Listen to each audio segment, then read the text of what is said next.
Ang kwento ni Tomby.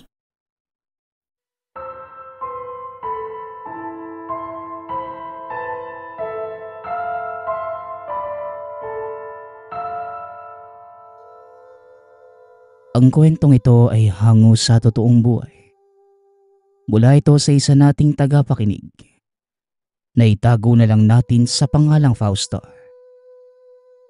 Walang eksaktong taon. Sila ay Negros Occidental. Isa si Fausto sa maswerteng bata. Lahat ng luho at layaw ay binibigay ng mga magulang. Nag-iisa ding anak, kaya lahat ay nakukuha.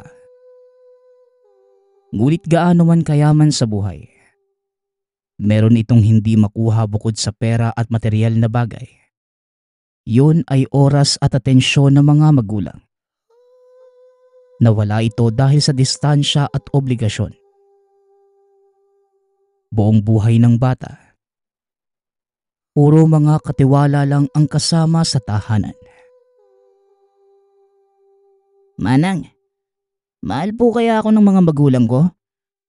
Wala na po silang inatupag kundi negosyo eh. Pwede po bang tawagin mo na lang si Mang Kanor at Mayang? Sabayan niyo na po ako sa pagkain. Nalulungkot na naman po ako eh. Wika ni Fausto. Naku anak, may mga tinatapos pa na trabaho ang mga yon. Sige, ako na lamang ang sasama sa'yo. Siya nga pala, tumawag ang mama mo. Pagkatapos ng klase sa linggo, iuuwi ka daw niya sa silay. Doon sa lolo't lola mo, para malibang ka habang walang pasok. Tugon ng katulong. Natawagin na lang natin sa pangalang Manang Kutsing. Silay? Ang layo naman po. Sino pong makakasama ko, Manang? Sasama po ba kayo? Ayaw ko pong bumiyahe mag-isa. Tsaka, ano po bang meron dun, Manang? Maliban sa mga tubo at mais. Tawagan mo po ulit si na mama. Pakisabing ayoko po. Kung pwede, dito na lang ako.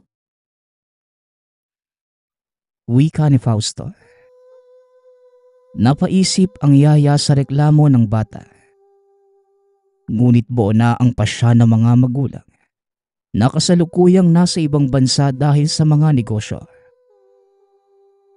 Gaano man kabigat sa puso ng bata ang naging pasya ng mga magulang, wala naman itong nagawa kundi sumunod. Umaga ng Sabado, nakaayos na ang lahat ng mga gamit ni Fausto. Habang abala ang yaya sa pagbabalot ng babaunin, minabuti niyang tawagan muna ang mga magulang. Lungkot ang naramdaman ng bata habang hinihintay ang pagsagot ng ina. O anak, hindi pa ba kayo makaalis ni Manang Kutsing? Mag-aalas 9 na. Di ba alas 11 ang flight niyo? Sabihin mo kay Manang bilisan na. Matraffic kapag rush hour. Tsaka anak, dito mo na lang ang bahalang magsundo sa inyo. Tatawag na lang ako ulit pag nandun na kayo. Mag-iingat kayo.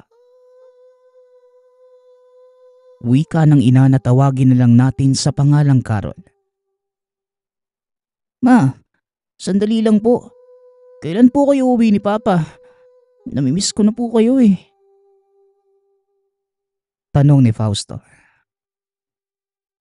Alam mo naman 'di ba anak? Wala akong mapapangakong araw sa ngayon. Pero kapag natapos na kami dito ng papa mo, uuwi na kami kagad. Anak, huwag maging pasaway dun ha. Sige na, paalam. Huling wika ng ina sabay baba ng telepono. Mas lalong nalungkot si Fausto. Ilang sandali lang ang lumipas. Tinawag na siya ng yaya at aalis na sila. Sakay ng sasakyan papunta sa paliparan. Papuntang Bacolod ang ruta nila. Ilang oras lang ang lumipas ay nakarating na sila ng Bacolod. Habang binabagtas ang pasilyo ng lugar, Nakita niyang may mama na may hawak na isang perasong papel. Nakasulat ang pangalan niya. Nilapitan niya ito at nagpakilala.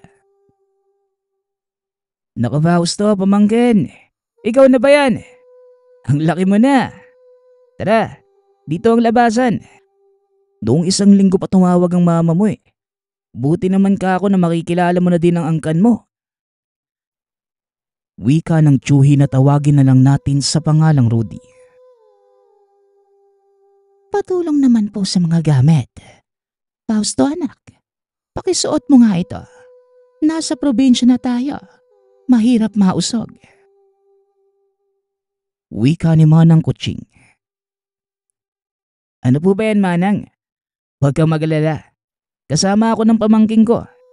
Hanggat nasa tabi ko siya, walang magkakamaling magtangka sa kanya dito. Nako, may kalalagyan talaga sa akin pag nagkataon. Wika ni Tio Rudy. Naku, mahirap na. Wala akong tiwala sa kung sino. Kahit sa'yo pa. Ni sa langaw hindi ko to pinapadapuan. Kaya anak, isuot mo lang ito. Pangontra sa bati at mga usog. Tugon ni Manang Kutsing. Ipinasuot niya sa alaga ang pulseras na gawa sa itim na bato. Masunuri naman si Fausto. Dahil ito na ang kinalakihang ina mula noong bata pa. Ilang minuto lang ang lumipas. Sakay ng habal ay dumiretso na sila sa isang baryo sa Silay. Napakaganda ng lugar. Lalo na't purong berde ang makikita sa paligid. Walang masyadong kabahayan. Ang tanging makikita lamang ay malapad na mga pananim ng tubo at mais. Namangha si Fausto sa lugar. Ngunit hindi ito nagpahalata na nagustuhan niya ang nakikita. Malayo pa ba tayo, Rudy? Para sa akin, maganda naman ang lugar. Hindi ko lang alam sa alaga ko. Anak Fausto, ayos ka lang ba? Nahihilo ka ba? Kanina ka pa walang kibo pero panay naman ang tingin mo sa labas. Tanong ni Manang Kutsing. Ayos lang naman po ako. Ayos naman po ang lugar. Pero napakatahimik. Sana pwede po tayong gumala, Manang. Tiyo, may mga batis o talon po ba dito? Tugon ni Fausto. Meron iyo, pero malayo eh. Kailangan mo munang lakbayin ng bukirin. O siya, andito na tayo. Anak, medyo may katanda na ang lolo't lola mo ha. Sila ang makakasama natin. Tsaka yung anak ko na kaedaran mo, si Suset. Manong, gilid mo lang ho sa may kanto. Hindi na po aabot sa looban ha. Hindi po kayo kakasya dyan sa pilapil eh. Wika ni Tio Rudy. Hindi naman mahirap ang daan ngunit nakakapanibago ito sa batang si Fausto. Hindi nila pwedeng hilahin ang maleta. Buhat-buhat nila ito dahil maputik sa lugar. Halos di pa na lamang ang layo sa bakod nang masipat nila ang dalawang aso na tumatakbo at sumasalubong sa amo. Kumakahol pa ito na tila hindi nakita si Mang Rudy ng ilang taon. Kasunod nito, ang dalagitang napakaganda ng ngiti. Tay, tulungan ko na po kayo. Pinsan, ako na magbubuhat niyan. Tay, dumiretso na daw kayo sa kusina para makapananghalian. Mag-aalas 3 na kaya alam kong gutom na kayo. Sina lolo't lola, ayun, nakikinig ng radyo sa may beranda. Wika ng anak ni Tio Rudy na si Suset. O siya anak, ipanhik mo na lang ang mga gamit nila sa itaas. Dadaan muna namin ang lolo't lola mo.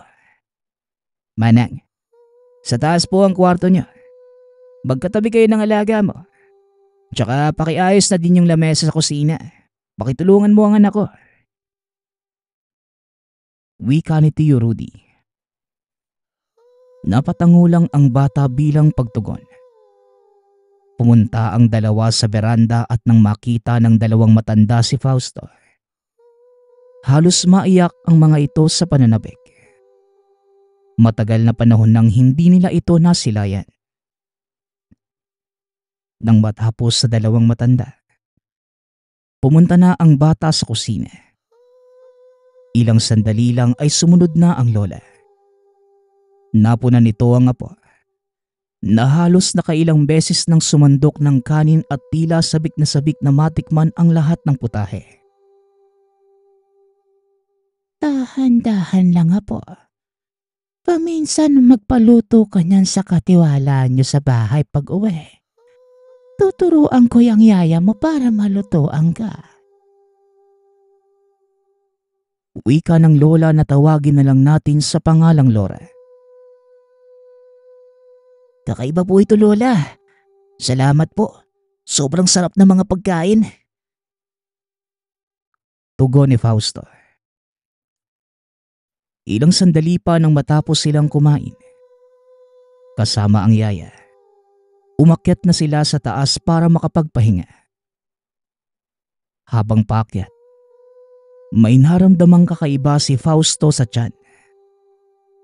Iniisip na baka nasobrahan lamang sa pagkain. Nang makapasok ng kwarto, dumiretso kagad ito ng banyo. Kasama ang yaya na nag-aayos ng mga gamit sa aparador. Nagtataka ito kung bakit napakatagal namang lumabas ni Fausto. Noong una ay hinayaan niya muna dahil baka naliligo lang. Ilang sandali pa, nang bumukas ang pinto ng banyo ay nakita niya ang alaga na namumutla. Anak, anong nangyari sa'yo? Masama ba ang pakiramdam mo? Nako, baka hindi ka natunawan sa kinain mo kanina. Halika dito. Hahaplasan kita at baka kinabag ka sa biyahe kanina. Wika ni Manang Kuching. Sige po, Manang. Pakiramdam ko po may... Naudlot ang sasabihin ni Fausto nang bigla itong nagsuka sabay takbo sa banyo. Halos tubig na lamang ang lumalabas. Nataranta ang yaya nang makita itong namimilipit sa sakit ng tiyan. Tinawag ng katiwala ang tiyuhin maging ang lola ng bata. Ilang saglit lang pumanhik ang mga ito. Inusisa kung ano ang nangyayari. Nang makita ang pamumutla ng pamangkin. Inay, nadali niyo na naman po ang apo niyo. Kuching, buwaba ka doon at kumuha ka ng mainit na tubig. Tignan mo na din kung may luya sa kusina. Nausog ang bata eh. Usog ng ahita galing kay nanay. Hindi niya yan sinasadya. Yan ang sumpang galing sa mga ninuno niya eh. Lumalabas yan kapag may nakakasalubong siya. Lalo kung matagal nang hindi nagkakasama. O kaya naman naon ang bumati yung may taglay ng usog eh. Pero wag na kayong magpanik. Laway at luya lang nang nakabati, mawawala na yan. Pagpapaliwanag ni Tio Rudy. Tiyo, para pong hinahaluka yung tiyan ko. Nasusuka po ko pero wala naman po akong mailabas. Tsaka napakabait po ng nalalasahan ko.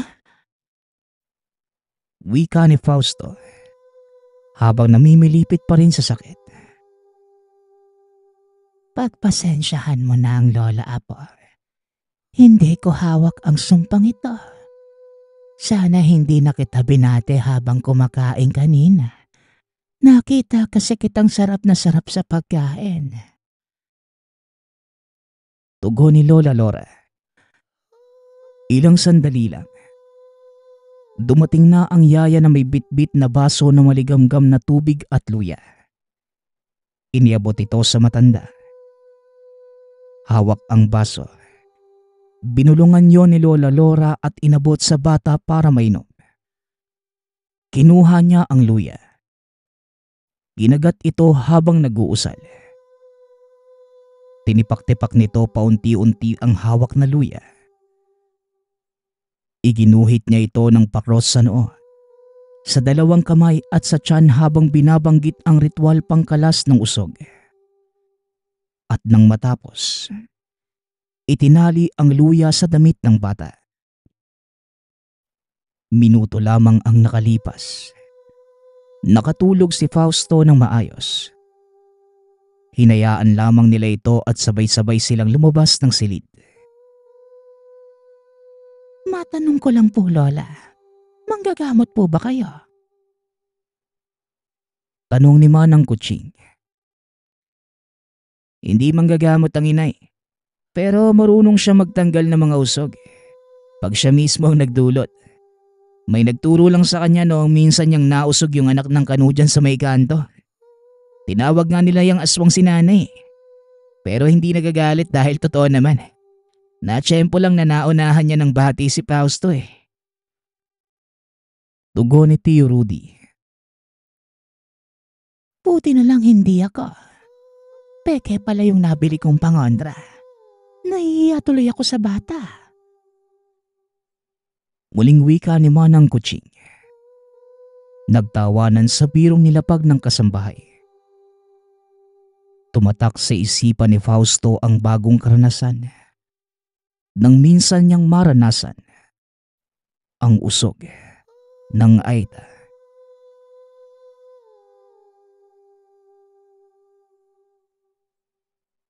Ang kwentong ito ay hango sa totoong buhay. Mula ito sa isa nating tagapakinig na itago na lang natin sa pangalang Torning. Taong 1989.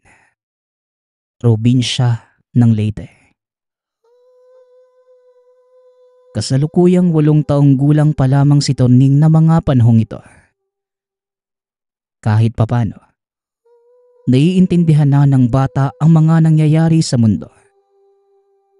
Nang mga nakaraang buwan, namatay ang ama dahil sa malubhang sakit kaya naman. Bigla na lamang nag-iba ang presensya sa tahanan.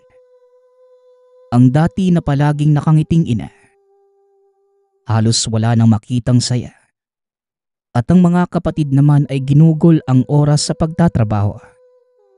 At dahil bunso si Torning at nasa tahanan lamang, araw-araw niyang nararamdaman ang matinding kalungkutan ng ina. Kaya minsan, niyayakap na lamang niya ito para kahit papano'y gumaan ang pakiramdam at ipadama na hindi siya nag-iisa. Bata pa lamang, malapit na si Torning sama. Palaging sumasama sa gubat tuwing nangangahoy o namumulot ng itinitindang niyog.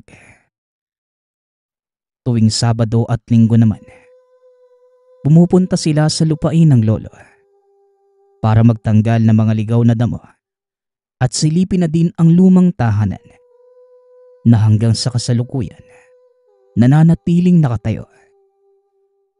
Ayon sa ama, ang mga materyales kasing ginamit sa pagtayo ng tahanan ay solidong mga bakal kaya napakatatag. Madalas, matapos ang paglilinis na magama, tumatambay sila sa tahanan. Napakahalaga ng lugar sa batang si Torning dahil karamihan na masasayang alaala ay naiwan doon. Napapangiti na lamang sa tuwing naaalala ang ama at dahan-dahang sinasabing tabi-tabi po na siya namang ginagaya ng bata.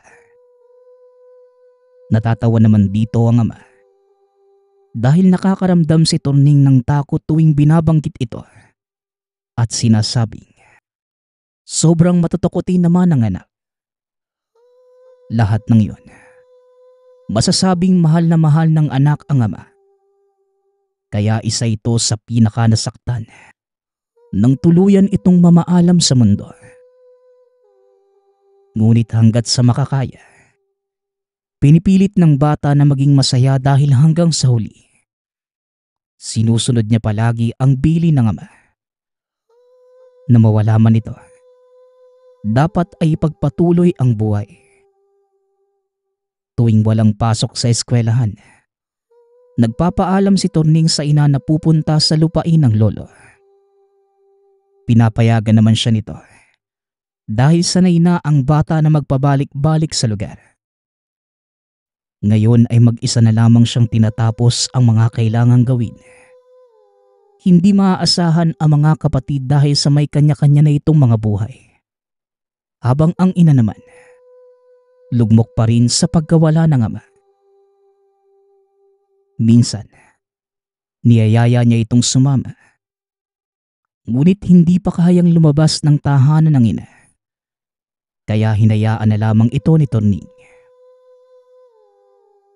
Tuwing nagagawi sa lumang tahanan, hindi maiwasan ng bata na malungkot. Dahil lahat ng tawanan at halakhak ay napalitan na ng lumbay at katahimikan. Hanggang sa isang araw, maagang gumising si Torning para ipagluto ng almusal ang ina. Ilang araw na itong hindi kumakain dahil sa lagnat. Habang nagluluto sa kusina, may narinig ito na tila nagwawalis malapit sa palikuran. Dala ng kuryosidad, hinanap ng bata kung sino ang nagwawalis. Sumilip ito sa bintana. Sinigurado na hindi ito ang ina dahil bawal itong mapagod. Pagsilip sa bintana, nakita niya ang isang malapad na likod ng lalaki. Dali-dali niya itong nilapitan. Pamilyar sa kanya ang lalaki at ang suot nitong pangitaas. Nangakmang ilang hakbang na lamang ang pagitan, lumingon ito sa bata. Labis naman ang tuwang naramdaman ni Torning nang makita na ang ama pala ang nagwawalis. Abot tenga ang ngiti ng bata, ngunit nanatiling walang reaksyon ng ama. Maya-maya pa, tumalikod ang ama at naglakad papalayo. Sumunod naman ang bata dahil sa sobra-sobrang pananabik na makasama ito. Habang hinahabol, nagwika ang bata ng salitang itay. Lumilingon naman ang lalaki, ngunit patuloy pa rin sa paglalakad. Sinundan lang ito ng bata hanggang sa nakarating sa lupain ng lolo. Dire-diretso itong pumasok sa lumang bahay. Naupo malapit sa bintana. Tay, sabi ko na nga ba babalik ka. Nakakalungkot kaya na mag-isa ako dito palagi. Alam mo ba tay, palagi kong ipinagdarasal na sana bumalik ka na. Sobrang lungkot na kasi ng itsura ni nanay mula nang mawala ka Wika ni Torning. Tinitigan naman siya nito ngunit gaya ng dati. Wala pa ring reaksyon ng muka. Nang akmang tatabi na sana si Torning sa kinauupuan ng ama, bigla naman itong tumayo. Lumabas ng tahanan. Nagtaka na ang bata dahil sa tila wala ang ama sa tamang pag-iisip. Kaya patuloy lamang itong sinundan.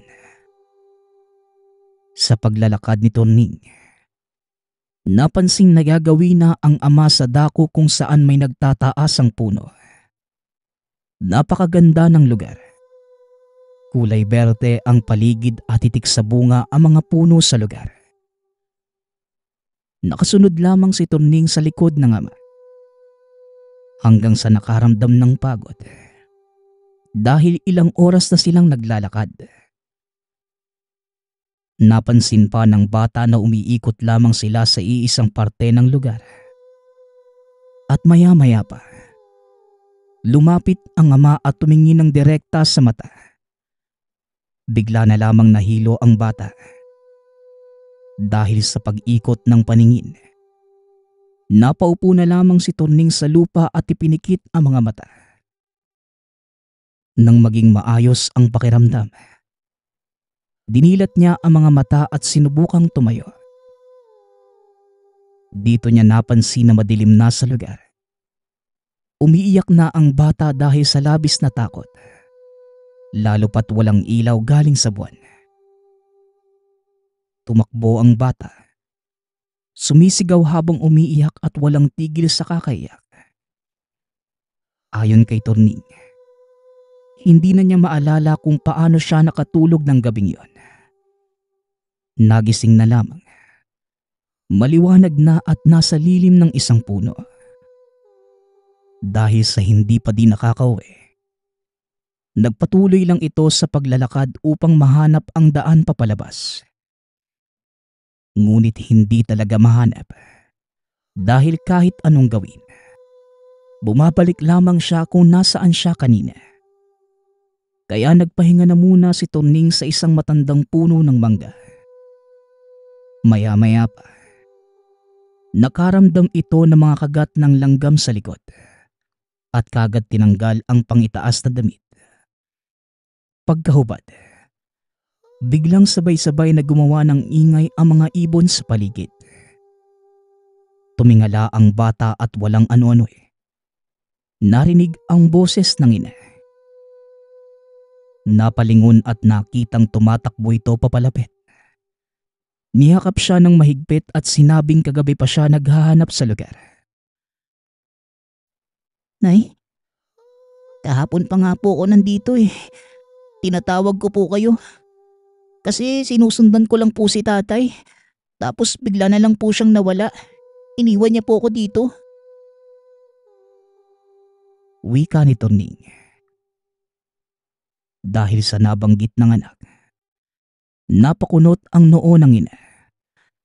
Nagwika itong guni-guni lamang ni Torning ang mga nakita.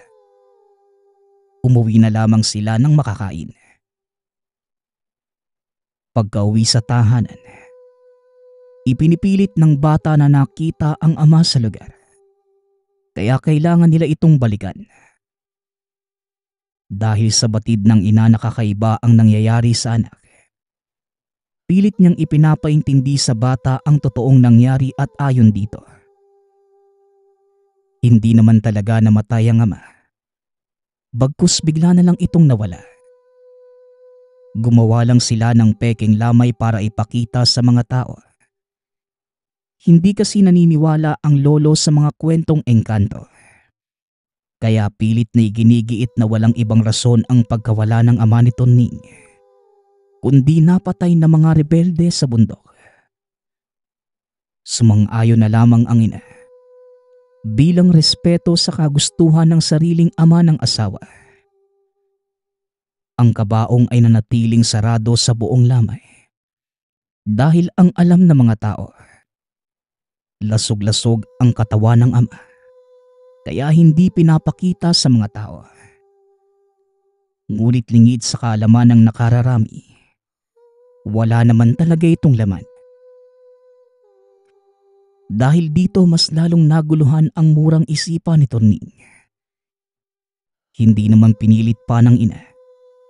Inaya na lamang ang anak na lumabas ng tahanan at meron silang pupuntahan.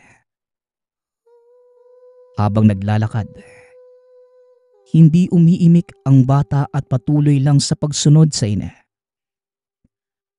Maya-maya pa, huminto sa isang kubo at nakangiting lumabas ang isang matanda. Pinapasok namang kagad sila at pinaupo. Nagulat si Torning nang hawakan siya nito sa kamay.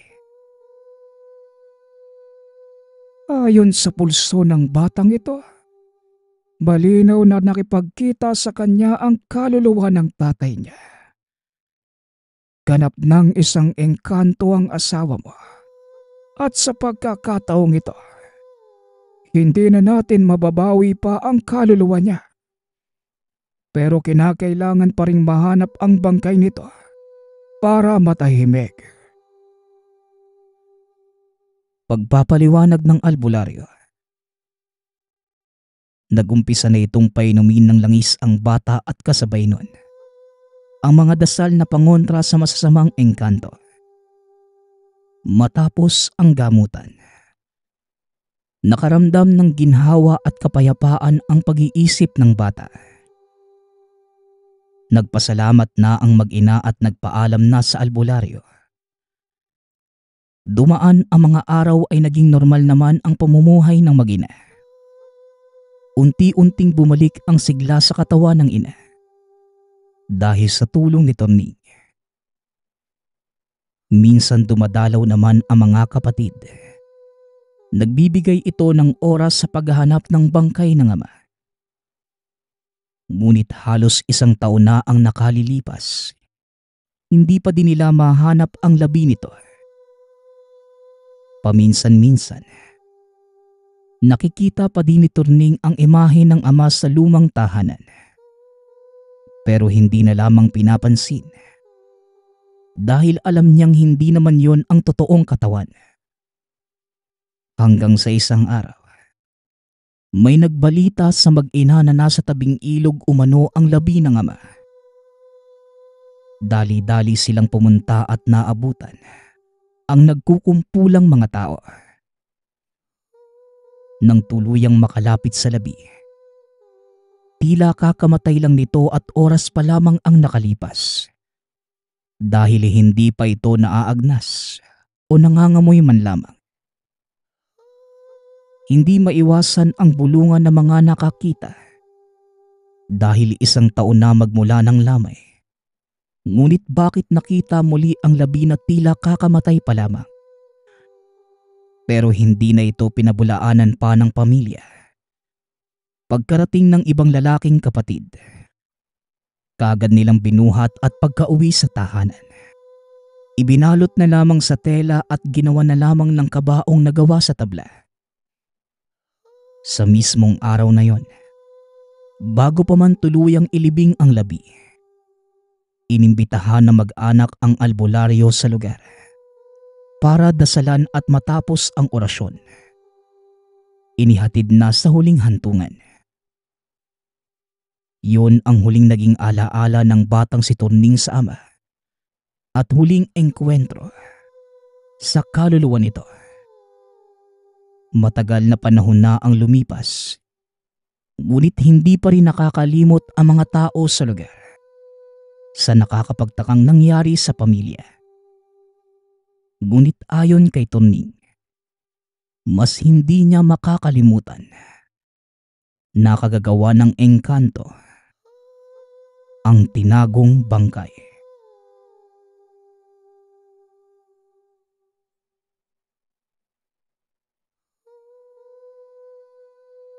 Ang kwentong ito ay hango sa totoong buhay. Mula ito sa isa nating tagapakinig na itago na lang natin sa pangalang Dino. Taong 2007, probinsya ng Guimaras. Nang mga panahong ito, kasalukuyang nasa Maynila si Dino. May negosyo itong pet shop. Ito ang kanyang pinagkakabalahan, katuwang ang asawa. Ang mga tinitinda nila ay mga alagang isda sa aquarium. Hanggang sa isang araw, dumating ang kapatid ng asawa sa kanilang tahanan. Naisipan niyang ito muna ang humalili sa kanya. Tino, mahal, sigurado ka bang gusto mong magbakasyon sa probinsya? Hindi ba't noong huling bumisita tayo buntis ako nun at nabiktima ako ng... Naputol ang pagsasalita ni Jen dahil kagad itong pinahinto ni Dino. Noon yun, mahal. Malay mo, baka wala nang ganun sa baryo natin. Noon kasi uso ang hawaan, di ba? Kung meron pa man ngayon, di magdodoble ingat na lang ako. Gusto ko lang talagang makita si nanay at tatay. Miss na miss ko na sila. Wika ni Dino. Dagdag pa niya sa asawa. Yung kapatid muna nitong si Maria ang makakatuwang niya sa negosyo. Ilang linggo lang naman siyang mawawala.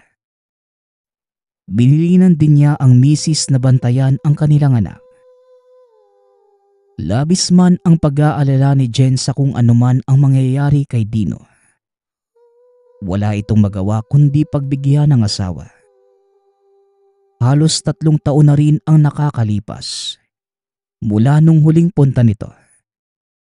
Kaya naman walang ibang bukang bibig ang asawa, kundi mag-iingat ito sa pupuntahan. Makaraan ang ilang araw. Bumiyahe na si Dino papuntang Guimaras. Sumakay lamang ito ng barko kaya tumagal ng 1 araw ang biyahe. Pagkarating sa baryo, dito niya nakita na may nagbago ng konti sa lugar. Mas dumami ang mga puno at kumonti na lamang ang mga nakatira. May nakikita pa itong abandonadong bahay. Kaya nang makarating na sa tahanan ng mga magulang, nagkumustahan at nagyakapan ang mga ito. Pagkatapos nun, natanong ni Dino kung anong nangyari sa lugar.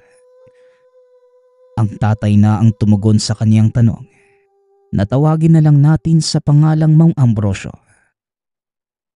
Ang sabi nito, hindi niya lang nababanggit kay Dino sa sulat. Pero 3 taon na magmula nang mas lumaganap ang hawaan sa lugar. Wala pang nakakatukoy kung sino ang nangahawa. Kaya ipinagbawal na ang karinderya sa kanilang baryo. Kaya ikaw anak, wag na wag kang magtitiwala sa mga tao dito. Kung may inalok sa iyong pagkain, tumanggi ka kagad. Dagdag ni Mang Ambrosio.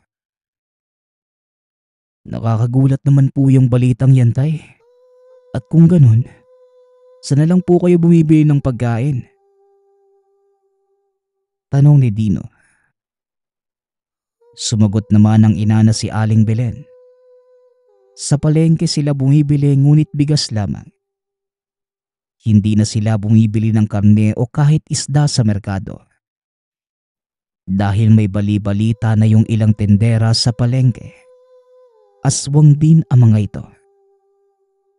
Nangangahulugan lamang na yung binibenta nila, karne ng tao na ginamitan lamang na malakas na sa bulag. Dagdag pa ng ama, yung kalamansi ay hindi na tumatalab sa isang patak lamang. Kinakailangan munang patakan ng 50 beses ang karne. Matapos gawin yon, kinakailangan ring maghintay ng 1 araw bago lumitaw ang resulta. Ganyan nakalakas sa mga aswang dito anak. Tsaka sino ba namang tanga ang bibili ng karne? Tapos hihintayin ang resulta makalipas ang 1 araw. Hindi ba't masisira na yon? Maswerte na nga lang yung mga may ref dahil mapapakinabangan pa nila yung pagkain. Tayo, wala naman tayong ganun Kaya nag-aalaga na lang ako ng mga manok at isda sa likod bahay natin. Meron ding gulay na siyang pinagkukuhaan namin ng nanay mo ng ulam. Wika ni Mang Ambrosio. Naniniwala naman si Dino dahil kilala niya ang ugali ng mga magulang. Matapos ang pag-uusap, nagluto na kagad si Aling Belen. Tanghaling tapat na at alam nitong gutom na si Dino. Nagkatay naman na manok si Mang Ambrosio. Kumuha ng hito sa kanyang maliit na palaisdaan. Ito ang kanilang naging ulam ng sandaling yon. Nang mailuto na ang mga pagkain, sabay silang nagsalo-salo. Siya nga pala, nag-iisang anak lamang si Dino. Kaya nang mag-asawa, sina Mang Ambrosio at Aling Belen na lamang ang magkasama sa tahanan. Habang kumakain, natanong ni Dino kung yung mga aswang ba ay patuloy na nang bibiktima ng mga tao. Dali-dali namang sumagot ang kanyang ina. Oo anak, nambibiktima pa rin sila ng tao. Pero yung mga tagalabas lang, madalas pangyayanggaw ang ginagawa nila. Wika ni Aling Belen. Kaya tinandaan ito ni Dino. Siya nga pala, 2 linggo ang itatagal niya sa probinsya. Kaya wala itong ibang ginawa kundi ang magsaya kasama ang mga magulang. Isang araw, napagpasyahan ni Mang Ambrosio na maligo sila ng dagat. Gawa ng medyo malapit lang naman ang dalampasigan sa lugar. 2 barangay lang ang lalagpasan. Sumama na si Dino. Pero may pakiusap sa kanya ang ama. Dino anak, ikaw na lang ang pumadyak ng pwede ka ba? Alam mo naman, nananakit na yung buto-buto ko eh. Natatandaan mo pa naman 'di ba yung papunta doon? Wika ni Mang Ambrosio. Opo tay. Dadaan pa yun sa tahanan ng kaibigan kong si Miguel. Kamusta na kaya yung kababata kong yun? Tanong ni Dino. Kilala naman ni Mang Ambrosio yung tinutukoy ng anak. Kaya ang sagot niya, sa pagkakaalam nito ay meron na itong asawa. Kaya nga lang, bali-balitang manginginom ito at kung saan-saan dumadayo. Nako, sa dami na ng kaibigan nun, baka hindi ka nakilala. Alam mo bang huling bumisita yon dito? 2 taon na yun nakakalipas. Hinahanap ka pa nga eh. Pero ang sabi ko, lumipat ka na ng Maynila. Dagdag pa ni Mang Ambrosio. Siya nga pala. Dating pedicab driver si Mang Ambrosio. At sa katunayan, meron pa itong tricycle ngunit naisanla na. Kaya ang padyak na lamang ang natirang pag-aari ng matanda. Hindi nagtagal. Nagsimula nang pumadyak si Dino. Habang nasa loob naman ng sidecar ang ama't ina. Nagbaon na rin sila ng makakain. Kumbaga magpipiknik lang sila sa tabing dagat.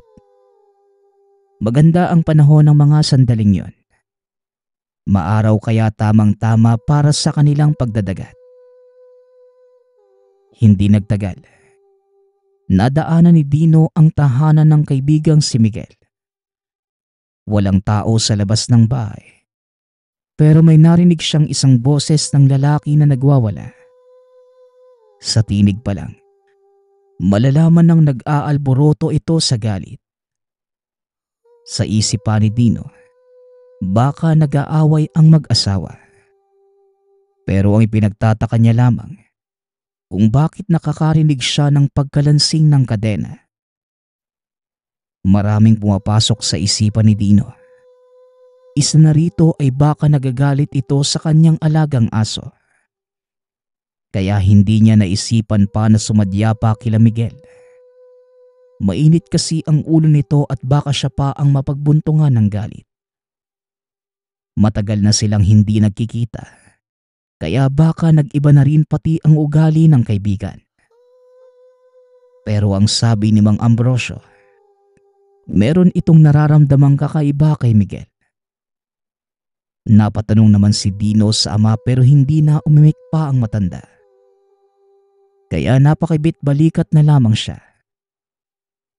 Noong marating na nila ang lugar, doon na sila nagsimulang maglatag ng banig. Pagkatapos, nagsimula na silang lumangoy ng dagat. Meron pang dalang pamingwit si Mang Ambrosio. Ito ang ginamit nila para sa panghuhuli ng isdang iihawin.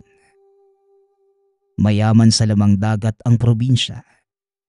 Kaya naman madaling makahuli ng isda ang sinuman. Pagpatak ng tanghali, umahon na sila mula sa pagkakalublob sa tubig.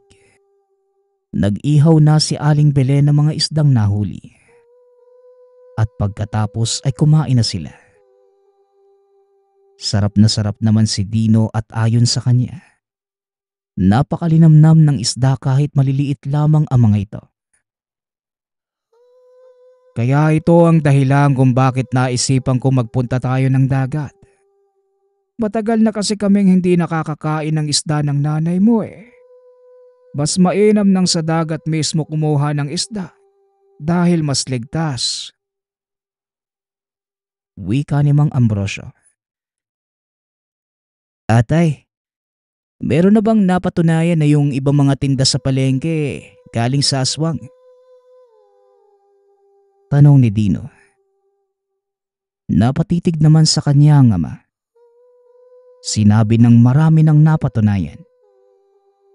Ayon dito, meron isang residente ang bumili ng karne ng manok.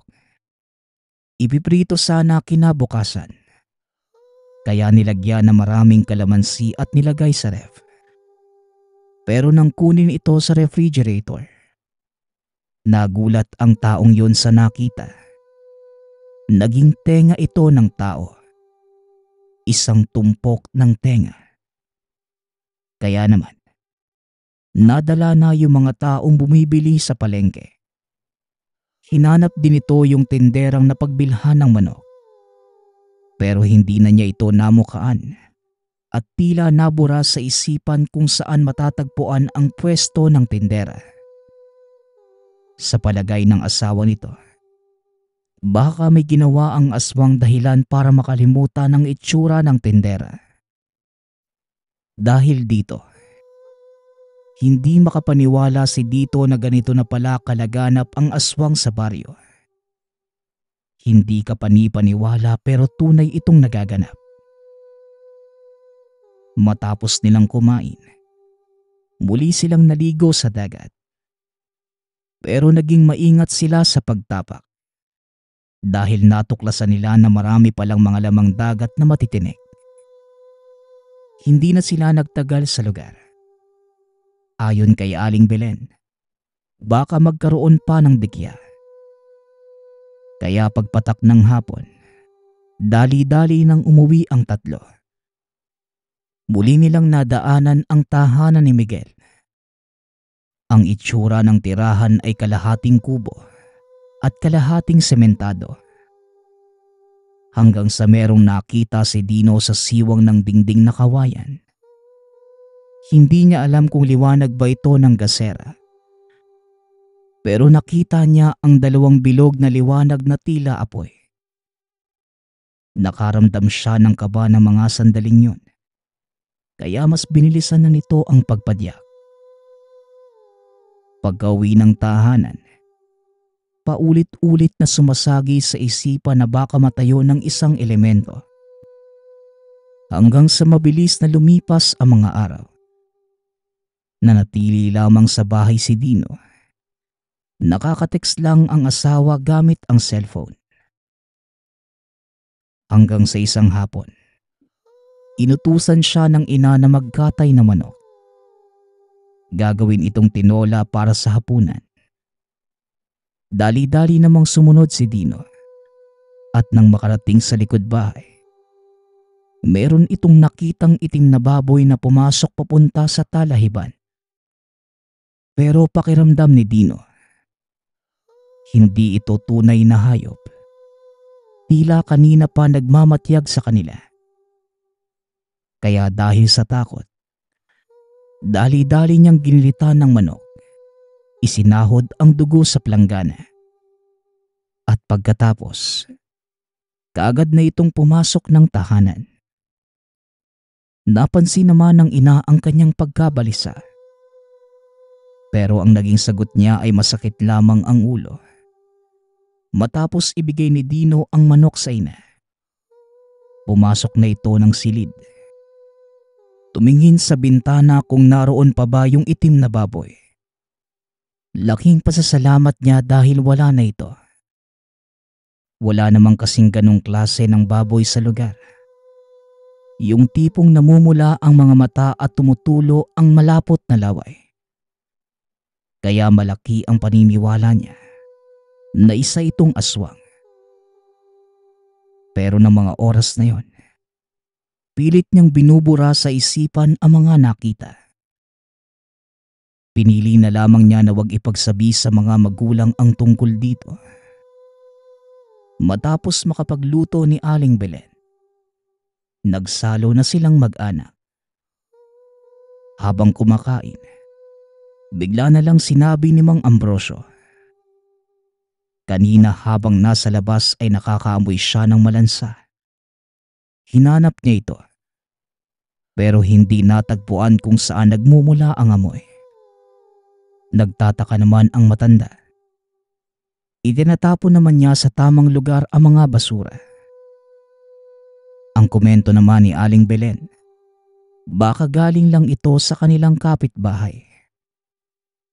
Kaya nakumbinsi si Mang Ambrosio na baka doon nga ito nagmumula.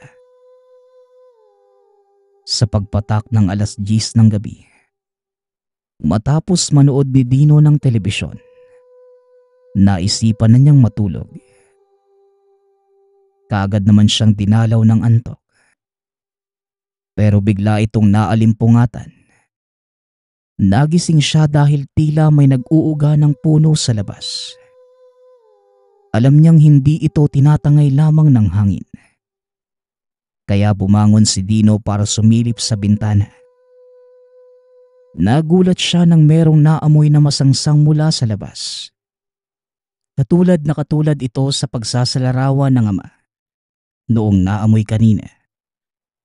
Malakas ang kutob ni Dino na merong mali. Hindi niya binuksan ang bintana. Mas piniling bumalik sa higaan. Kaagad namang nawala ang ingay. Pero makaraan ng ilang minuto, narinig niyang merong tumatawag sa pangalan. Mahina lang ito, pero klaro sa pandinig ang malademonyong tinig. Paulit-ulit na tumatawag sa kanya. Nanginginig na si Dino sa takot na mga sandaling yun. Pero pinilit niyang manalangin sa isipan. Humihingi ng tulong sa Diyos na sana ay walang mangyaring masama sa kanya. Habang nagdarasal, mas lalong lumala ang masangsang na amoy. Ibig sabihin, mas lumalapit ang elemento sa bintana ng silid. Pero hindi nagpadaig si Dino sa takot. Itinuon ang sarili sa pagdarasal. Hanggang sa yung amoy ay unti-unti ding nawala. Makalipas lamang ang ilang sandali, naglaho na ito kaya napanatag na ang loob ni Dino noong umalis ang nilalang. Pero hindi siya makatulog dahil sa mga naganap. Hinintay na lamang niyang mag-umaga. Noong sumapit ang liwanag, naisipan ni Dino na lumabas. Nasilayan niya na maraming malapot na likido sa labas ng bintana. At nang lapitan niya ito, napagtanto ni Dino na isa itong laway. Laway nung aswang yun na aamoy niya kagabi, naubod ng sangsang. Dahil dito, napatanong sa sarili si Dino kung anong kailangan ng aswang sa kanya. Pero pinilit niyang kumalma ang sarili. Hindi nagpadala sa takot. Nagsaboy na lamang ito ng asin sa paligid. Naglagay ng durog na bawang sa bintana. Nang sa ganon, hindi na lumapit ang elementong kinakatakutan. Epektibo naman ang ginawa dahil nakakatulog na siya tuwing gabi at wala nang ingay na naririnig. Hanggang sa isang araw, naubusan na ng pagkain ang mga alagang hayop ni Mang Ambrosio. Kung kaya si Dino ang inutusan nitong bumili. Nilakad lang niya papunta sa tindahan. Matapos bumili, nagulat ito nang may tumawag sa kanya. Nang lingunin ito, nakita niya si Miguel na nakangiti. Nang mga oras na yon, mukhang wala namang pinagbago ang kaibigan. Mukhang mabait pa rin ito kagaya ng dati at tila hindi manginginom. Kamusta na, tol? Kailan ka pa umuwi dito? Tanong ni Miguel. Sumagot naman si Dino na ayos lang siya. Noong Martes lang nakauwi sa probinsya. Kinamusta rin ito ang kaibigan. Ang sagot naman ni Miguel, ayos lang ito bagamat mahirap ang isang buhay pamilyado. Maya-maya pa, niyaya nito si Dinong uminom. Tol, umiinom ka diba? Inuman tayo mamaya. Birthday kasi ng isa ko pang kaibigan. Gusto kanyang makita para makilala eh. Naikwento kasi kita doon. Wika ni Miguel. Matapos yon ay meron pa itong sinabi na hindi maintindihan ni Dino. Ayaw man niyang pumunta. Pero nahihiya si Dino na tumanggi. lalo't minsan niya lamang ito makasama. Kaya naman pumayag na ito sa paanyaya ng kaibigan.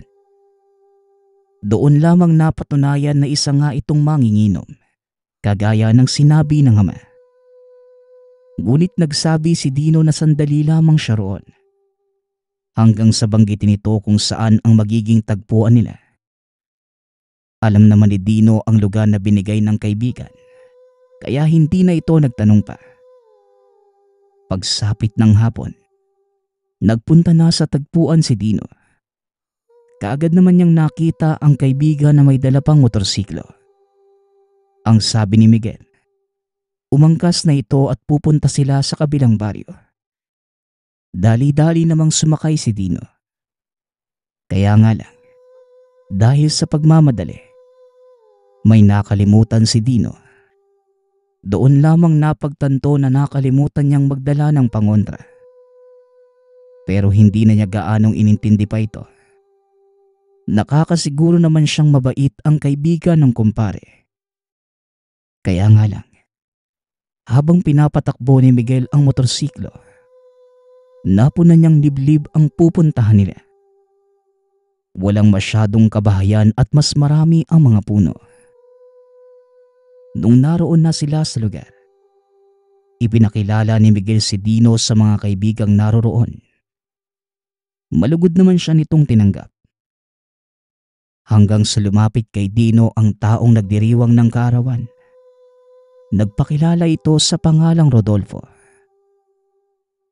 Kaibigan, masaya akong makilala ka. Dino, maraming salamat nga pala sa pagpunta mo sa kaarawan ko. Matagal ka na nga palang kinikwento sa akin ni Miguel.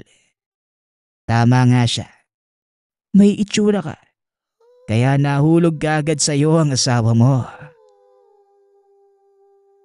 Wika ni Rodolfo, na labis na kinagulat ni Dino. Ang dating sa kanya, parang kilala na siya ng taong ito. Ganun din ako, Rodolfo. Masaya ako makilala ka. Maligayang kaarawan nga pala sa iyo, ha. Pero teka, magkakilala ba tayo noon? Tanong ni Dino. Napailing na lamang si Rodolfo. Sumagot ito na yung asawa lang niya ang kakilala. Kaya lalong naguluhan si Dino. Ngunit mas pinili niya na wag munang magtanong. Niyaya na ito ng lalaki na maupo sa mesa para kumain at tuminom. Nagpatuloy lang sila sa inuman hanggang sa pagpatak ng dilim. Kaya tinamaan ng konting kalasingan si Dino. Medyo hindi niya kontrolado ang pag-iisip. Lalo't napikon siya kanina nang sabihin nitong si Rodolfo ay kilala ang asawa. Sandali nga lang, Rodolfo. Bakit mo nga pala kakilala ang asawa ko? Ano mo ba siya? Ba hindi ba ako nalalaman? Wika ni Dino. Napahalakhak si Rodolfo. Tinignan isa-isa ang mga kasamahan na para bang mas lalo siyang iniinsulto. Gusto mo bang malaman, Dino? Nililigawan ko siya dati. Pero di niya ako sinagot. Pero ayos lang yon. Dahil natikman ko naman yung anak niyo noong nagbubuntis ang asawa mo. Ngayon, ikaw naman ang isusunod ko. Dahil mga agaw ka, papatayin kita. Wika nito. Naalala ni Dino na meron nga silang namatay na sanggol. Dugo lamang ang lumabas noong mga anak si Jen sa kanilang panganay. Nagpuyos sa galit si Dino. Kwinelyuhan ang lalaki. Hayop ka. Ikaw pala ang may gawanan sa asawa at anak ko. Wala akong pakialam kung aswang ka. Uunahan na kitang demonyo ka. Wika ni Dino. Sabay sapak sa mukha ng lalaki. Pero nagulat siya nang masaktan ang kamao sa tigas ng pagmumukha nito. Kaagad na nagbagong anyo ang mga kasama ni Rodolfo. Maging si Miguel. Kumapal ang kilay at pumula ang mga mata. At hindi nagtagal, nagpalit na rin ng anyo si Rodolfo. Mabuti na lamang, palaging dala ni Dino ang kanyang balisong. Kinuha niya ito sa bulsa at kaagad grinipuhan ang lalaki. Bumagsak ito sa sahig habang iniinda ang sakit. Naging pagkakataon naman ito para kay Dino na tumakas.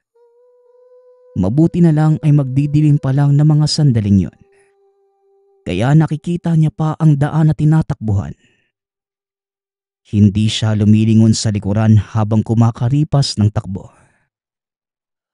May mga tao na sa labas kaya ito marahil ang dahilan kung bakit hindi na siya hinabol ng mga aswang. Laking pasasalamat ni Dino dahil kahit natataranta kanina, nadala pa rin niya ang bag na naglalaman ng kanyang pera. Nang makauwi sa tahanan, tinanong siya ng mga magulang kung saan ang galing at kung bakit hingal na hingal ito. Ipinagtapat naman ni Dino ang katotohanan, kaya nagulat ang dalawang matanda. Mabuti na lamang ay hindi nasakta ng anak. Pinagsabihang dapat nagpaalam noong umalis siya kanina. Sa awa ng Diyos, hindi na pinalikan ng mga elemento si Dino. Kaya pinili na lamang nila na manahimik para makaiwas sa gulo. Kaya nga lang, kinabukasan ay may natuklasan si Dino. Sa kanyang bag ay meron isang lunchbox na naglalaman ng adobong baboy. Naalala niyang pulutan nila ito noong nag-iinuman sila. Kaya nagtataka ito kung sino ang naglagay nito sa kanyang bag. Hanggang sa biglang may nabuong ideya sa kanyang isipan. Bumili ito ng isang supot ng kalamansi sa malapit na tindahan. Tsaka niya piniga ang lahat ng mga ito sa pagkain. Pero walang nagbago. Dito niya naalala ang sinabi ng ama na mas lumalakas na ang sabulag ng mga aswang. Kaya kailangan pang maghintay ng isang araw upang malaman ang resulta. Kaya tinabi niya muna ang pagkain. Makaraan ng isang araw ay binalikan niya ito. Tama nga ang sinabi ng ama. Isang araw pa bago matanggal ang sabulag ng aswang. Kitang-kita ni Dino na magbago ang itsura ng pagkain. Naging isa itong tumpok ng daliri ng tao at inuud pa. Nangangamoy bulok ito kaya kagad niyang binaon sa lupa. Mas pinili ni Dino na ilihim na lamang yon sa mga magulang. Hindi alam ni Dino kung bakit siya pinahamak ng kaibigang si Miguel at kung bakit naging aswang ito. Hindi rin niya lubos isipin kung bakit ito sumama. Dito niya naalala na may sinabi nga pala sa kanya ang kaibigang hindi niya maintindihan. Tila isang orasyon. Sa palagay ni Dino, baka minanipula ang kanyang isipan kaya saglit siyang naging sunod-sunuran dito. Laking pasasalamat na lamang ni Dino dahil hindi siya nahawaan makaraan ng ilang araw. Nakabalik naman ito sa Maynila ng normal. Pero hindi pa rin maaalis sa isipan ang katotohanan. Nakakain siya ng tao nang hindi namamalayan. Nagpapasalamat nga pala ako sa nagpadala ng ating kwento. Nawa ay nagustuhan niyo ang inyong napakinggan. Ang opinyon ko lamang sa kwentong ito, maging maingat sa mga peking tao. Maging kakilala man o hindi. Lalo na kapag matagal mo itong hindi nakasama. Hindi dahil baka aswang ito, kundi dahil baka hindi na ito ang taong nakilala mo noon. Nang buo at tuluyan ng nagbago. Muli, nagpapasalamat ako sa sumusuporta sa ating channel. Nawa ay patuloy niyong pakinggan at suportahan ang ating mga kwento. Hanggang sa muling pakikinig. Paalam.